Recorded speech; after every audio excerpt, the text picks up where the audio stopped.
The book Revelation 9:11 has apparently, of course, it went number one 5 different times on Amazon. It's still doing very well. If you haven't got a copy of it, you really should. It's doing extremely well. But it's also opened some doors. Several different media outlets keep calling me wanting interviews, especially since the assassination attempt on President Trump. I want you to hear what the Epic Times wrote. And it's by a guy named Russ Jones. He's a pretty powerful journalist. He's been around for a long time. So here's the article, and I'll let them read it for you. I'll be back right after this. Is unity possible in U.S. politics? Political and cultural leaders weigh in. News analysis. Following the assassination attempt on former President Donald Trump, both the Republican 2024 nominee and President Joe Biden called for unity and a reduction in political tensions. The former president dramatically altered his Republican National Convention speech to focus on national unity.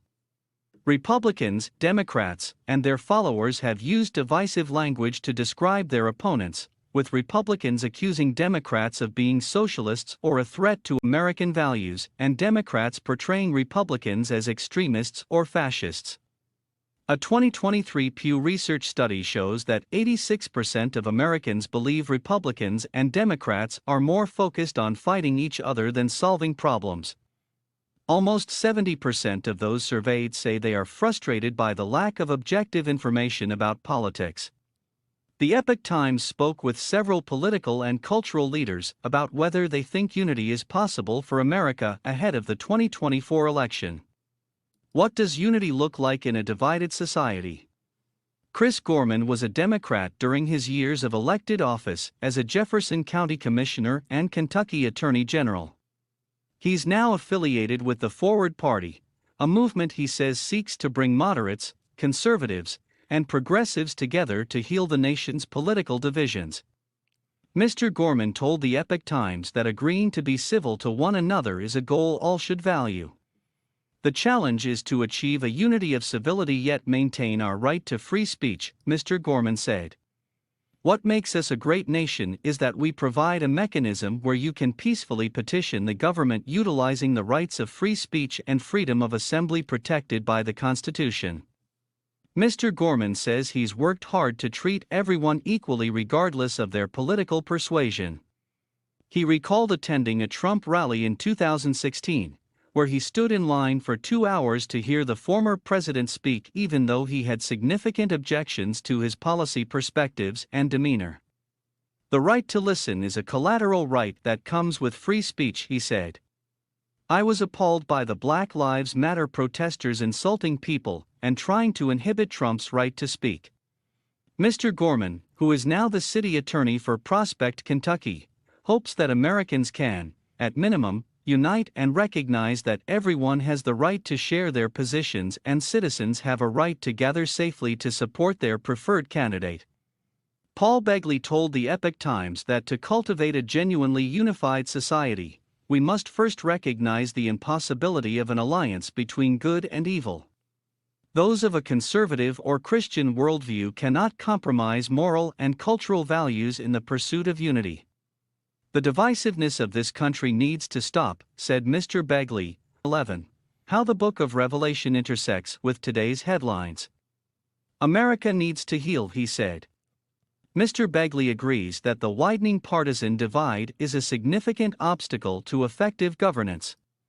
This polarization extends beyond government into broader society, making compromise and cooperation increasingly difficult. Unity does not mean we compromise our convictions, Mr. Begley said. Even if folks don't believe in the Bible, unity can mean respecting each other and agreeing to disagree respectfully. The adults in the room have to say we are one nation under God, and we know we can't agree on everything, Mr. Begley said. Let the branches of government do their jobs. Then, live with the decisions and agree that we will play by the same rules and not be so offensive. Ending demonization. Ricky Cole is a 7th-generation farmer in Jones County and former chair of the Mississippi Democratic Party. He told the Epoch Times that most citizens want what's best for the nation and their families, but heated rhetoric prevents meaningful debate and mutual agreement. We need to stop demonizing one another and existing in our own echo chambers, said Mr. Cole. America has a rich heritage. Unity is easier when we don't question each other's patriotism just because we have a different perspective. It's not helpful when we think we're morally superior to someone else.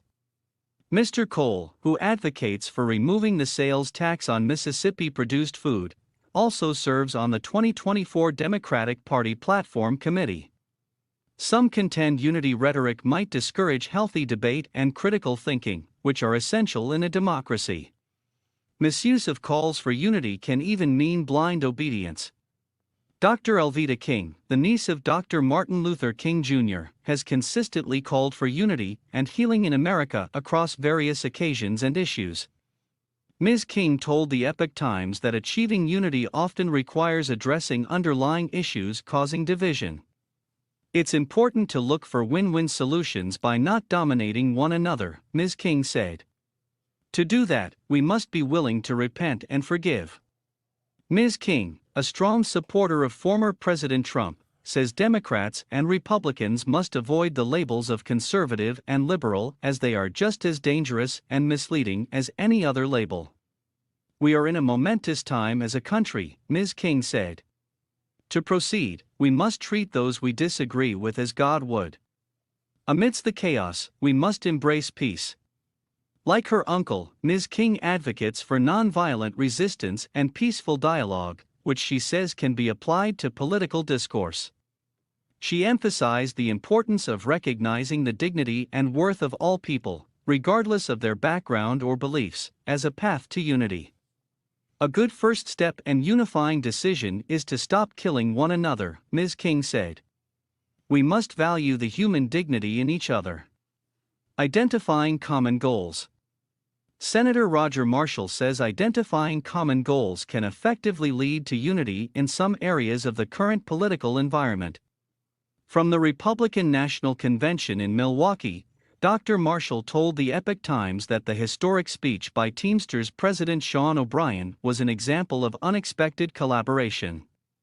In a departure from previous GOP gatherings, Mr. O'Brien delivered a fiery pro-labor address that challenged the influence of large corporations on politics. We all have a friend or family member who has been in a union, Dr. Marshall said, following a breakfast he attended with the Teamsters president. I'm looking at where the opportunities to work with the union make sense and evaluate what we have in common. Dr. Marshall practiced medicine in Great Bend, Kansas, for more than 25 years and served in the Army Reserves for 7 years. He said finding unity is easier said than done, but it's time to turn down the rhetoric. Studies show that social media tends to amplify emotional and morally charged political messages, which can increase polarization and create disunity. Posts with more emotive and moral language are more likely to be shared and go viral. Social media algorithms then often show users content that already aligns with their political beliefs, creating echo chambers that reinforce existing views and limit exposure to more diverse perspectives. Frankly, we need to turn off the TV, Dr. Marshall said. Especially on cable news, where their goal is to make us mad. I understand that if it bleeds, it leads, but the media is also responsible for flaming division. As an OBGYN, Mr. Marshall said he has delivered more than 5,000 babies, which he says has given him a deep respect and enthusiasm for the sanctity of life and a close knowledge of the healthcare system. While working together toward shared goals helps build unity between colleagues, Dr. Marshall says knowing one's non-negotiable issues is essential. I know what sword I'm willing to die for, Dr. Marshall said. Is unity So that's the